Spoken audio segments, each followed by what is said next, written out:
Welcome in. I am Kristen Balboni here with rules expert Mike Pereira on the Mike Pereira Show. It's your show too. Come on, it's not just This is my all show. about getting Mike Pereira to the people because people have a lot of questions. By the way, if you have questions for this guy right here, put them in the Facebook comments and we will answer them live.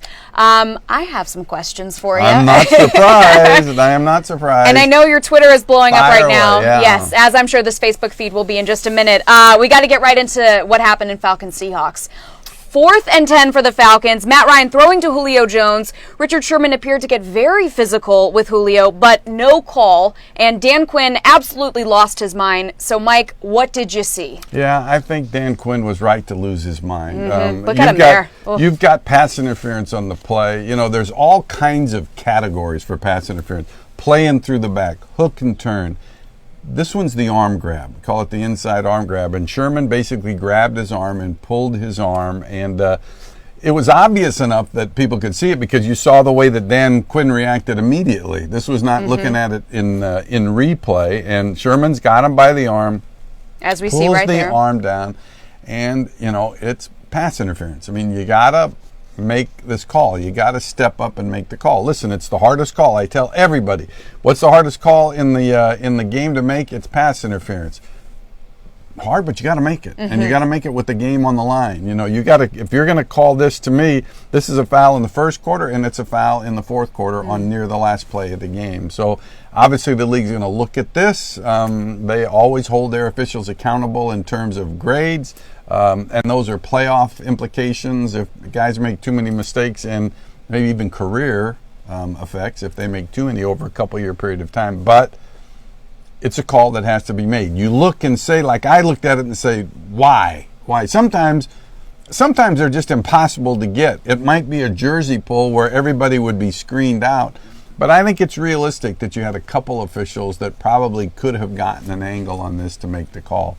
So should have been made. Yeah, tough break for Falcons fans, but they can take some small amount of solace in the fact that Mike Pereira has said that call should have been. Well, and you're not going to guarantee that they're going to win the game even if the call is made. The Gives game's them a lot not better over shot, this though, point, right. but it certainly keeps the drive alive and should have been made.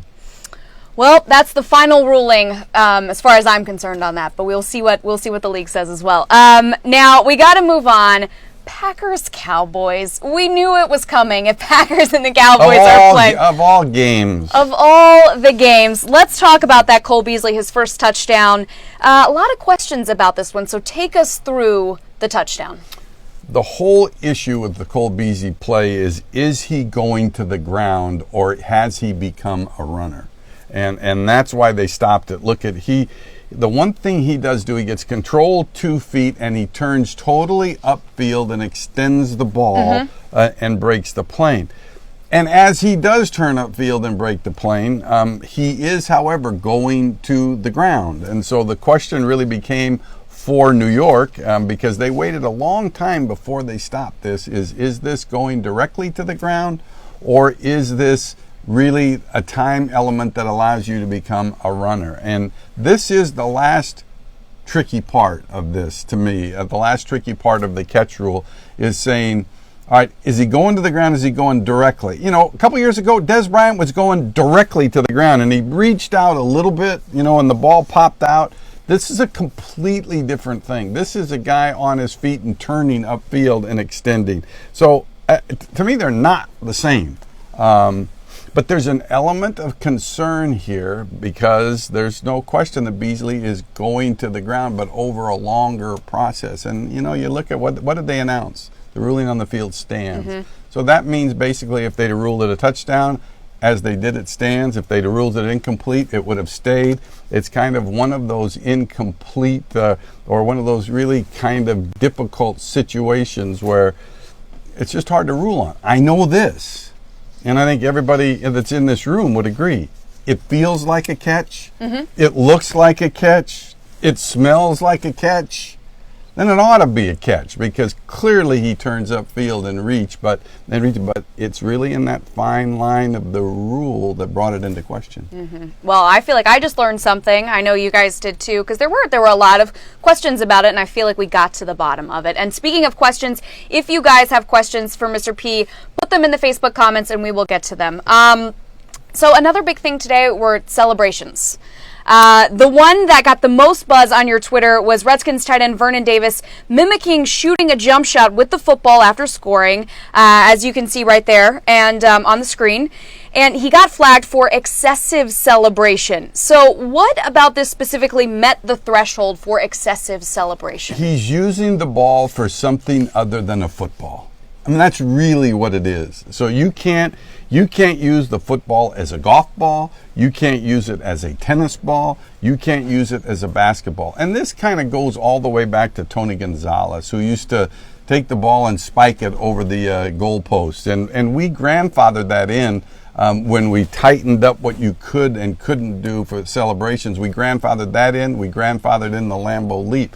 But Jimmy Graham kind of took it to another level when he started dunking it, and then he bent the goalpost. And so we said, okay, you can't do that. You can't use the football as a basketball game. So they know this. I mean, the players have been told this. And so it's just kind of one of those things that seems silly. I get it. It seems silly, but where do you draw the line to where things get, out of line? And to me, it's a football. You use it as a football. You don't use it as a pillow. You don't use it as a basketball. And we used to have to step on the Giants a few years ago. The Giants, including Michael Strahan, who was involved in this.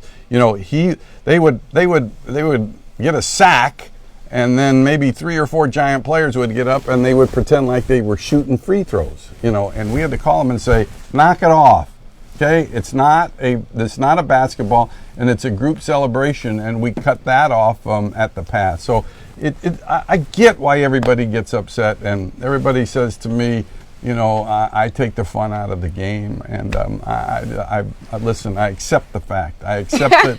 I'm kind of one of those that believes that these guys on Sunday, they set the standard for the kids that are playing Pop Warner football, and when they do some of this stuff that's a bit outrageous, which to me is to bring attention upon themselves, I still say it's a team sport, and I think you have to show some responsibility to the younger people who are going to try to emulate you. Yeah. That's my sermon for today. Yeah, no, it makes sense. It makes sense the way you said it. Oh, yes, it makes sense, but everybody hates me because I'm No one hates you. How could anyone hate you? Really, watch the feed now. I'm going to go crazy now. So here's the question that you got on your Twitter. Calvin wants to know, with regard to Vernon Davis, if he dropped the ball after the touchdown and then pantomimes a free throw, is that a penalty? Just don't use the ball for a prop. So he can still do the shooting, just drop the ball. He can do the shooting if he wants. I mean, you can drop the ball and pick up the pylon and pretend like you're putting the ball. Mm-hmm. Just don't use the ball as a prop. Mm-hmm. I mean, that's just one of the standards that you just have to follow. Vernon Davis did say after the fact that he did not know that shooting a jump shot was a penalty. He did it in San Francisco. He knew he couldn't dunk, but he said it won't happen again. Smart guy, because he's not going to want to pay that fine again. No, and you don't want to cost your team. Yeah.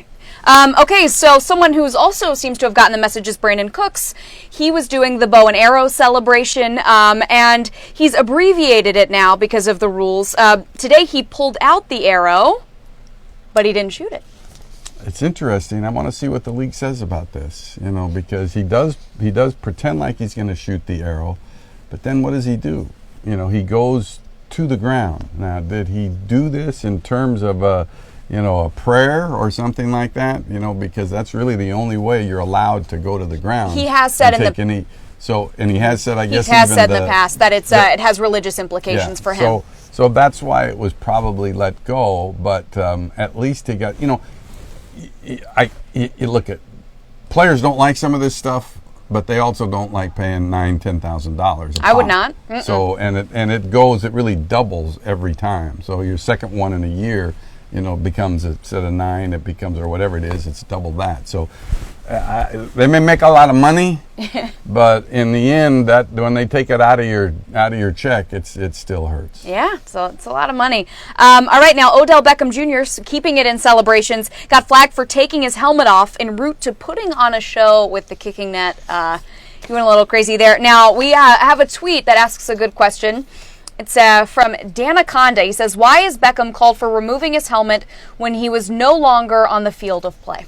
Well, look at, and I'm sending this in to the league also, because the league does say, it's a foul if you remove it in the field of play or the end zone. That's what it said. But it includes all the area around your end zone, and you're not allowed to celebrate or do anything until you get back into your general area of your team. And so if you're in your team area, then you're okay. But the rule does need to be rewritten. But I will tell you, ever since we've addressed these things, when you go to the ground to celebrate, it's not okay to do because you're beyond the end line. And, it's a foul if you do it really in any place outside of your team area. So it's a very good point that he made, but one that I bet you that the league kind of tidies up the rule a little bit, but it's clearly something that you cannot do in any other area than your team area. Mm-hmm. Now, so one celebration that there was no flag on, and I want to ask you about it, was Golden Tate.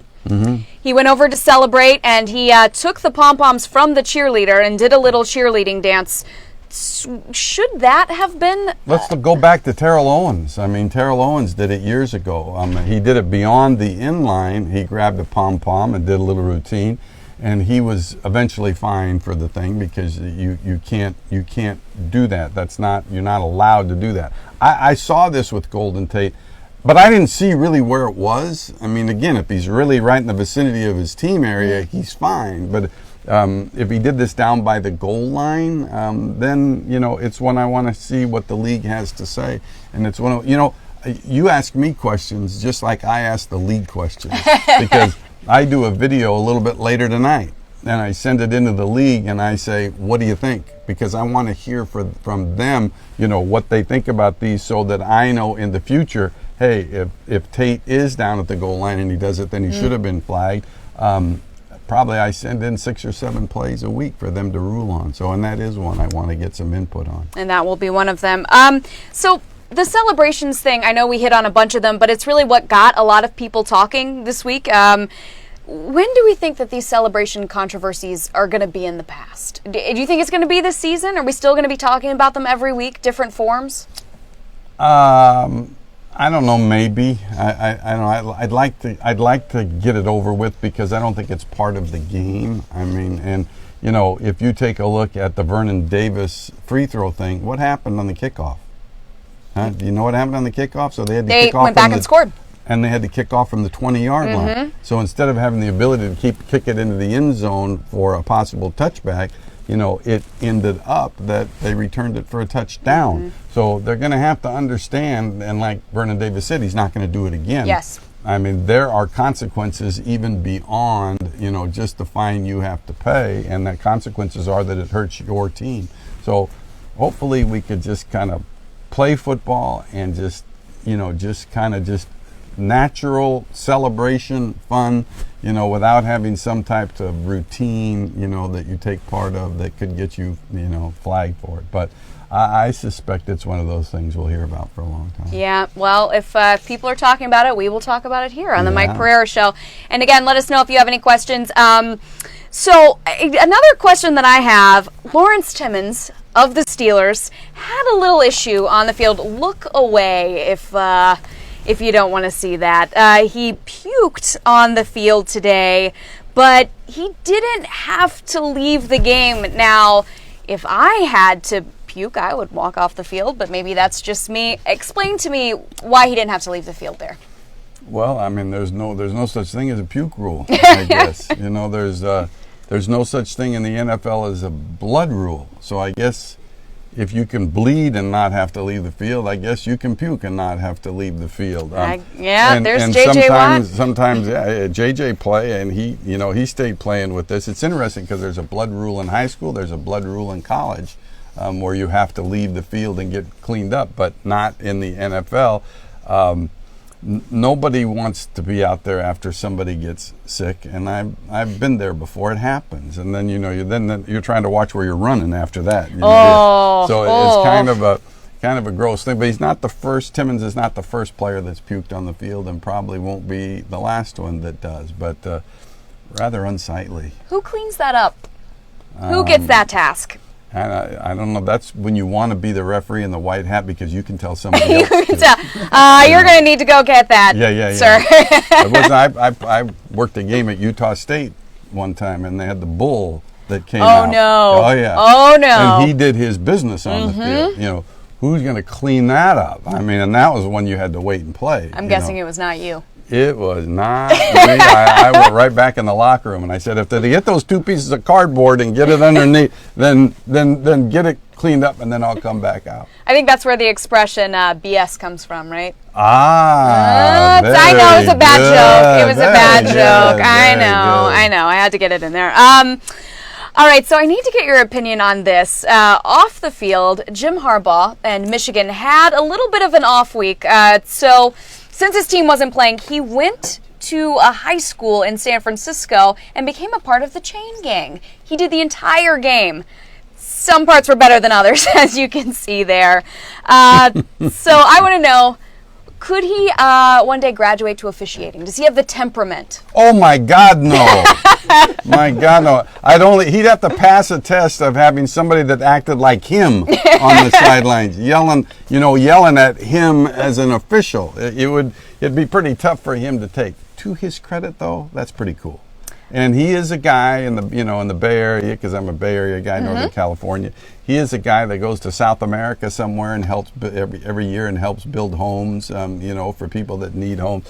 So he has a persona that's kind of hard to deal with, but he's really a pretty good guy. Yeah, and one thing that we also did that story for At the Buzzer, and so we were looking at the footage, and one thing I thought was really cool is that he didn't just do that for the photo op. He stayed the entire game. Yeah. He did the chain gang for the entire game, and I thought that was super cool. So maybe not the best temperament for officiating, but he does seem to be a little bit of a team player. Yeah, he is. He's I wouldn't have expected that, but he probably found somebody to yell at while he was doing the chains. Hopefully no one in the high school team. All right, so last thing, you look very dapper today. I knew it's gonna happen. You look very dapper today, and you got a new addition to the suit, which is just a beautiful pair of Uggs for men, I believe. Uggs. That's hey, listen. I work in the ice cube where they put officials. They just, nobody likes officials, so they put us in the back cube right under the air conditioning vents. They do, and they keep the studio extra cold because all of the lights are on in there, and it's absolutely freezing where you are. I will tell everyone at home that for 90 degrees outside, or could be 95 outside, and I'm wearing Uggs. I'm wearing long underwear, for God's sakes. I got it under here. There's my... Here's my long underwear. The first time I ever met Mike Pereira, he said, I have to wear Under Armour under my suit. So you see him in his nice suit every day on the TV. He is wearing a full-on Under Armour underneath your suit and man Uggs. And then the worst thing was I was here 2 Saturdays ago. I have my long underwear and I have my 2 pairs of socks. I got some Uggs, and I walk out of my cube, and there's Lady Gaga. Lady Gaga, she's got a little short T-shirt thing on here. She's got a minimal amount of shorts here. I'm looking at her, and it's cold, and I'm going, oh my God, I am old. I got all these clothes on. I can't take it. And Lady Gaga's going, nice to meet you. And her, my hands are freezing. You know what, though? With Lady Gaga, she has such extreme fashion choices. You might see her wearing this outfit. She might have said, oh, that's inspiring. Next time I go out for an appearance, I'm going to wear a full suit and Uggs. She'll wear a meat dress. She might want to wear the Mike Pereira. Could be the flip side, though. I might wear what she was wearing, too. You never know. That would be awesome. Next week, you should wear No, I'm not wearing that suit. No. Thank you guys so much for joining us on the Mike Pereira Show. Thanks, everybody. It's always a lot of fun. We will see you next week.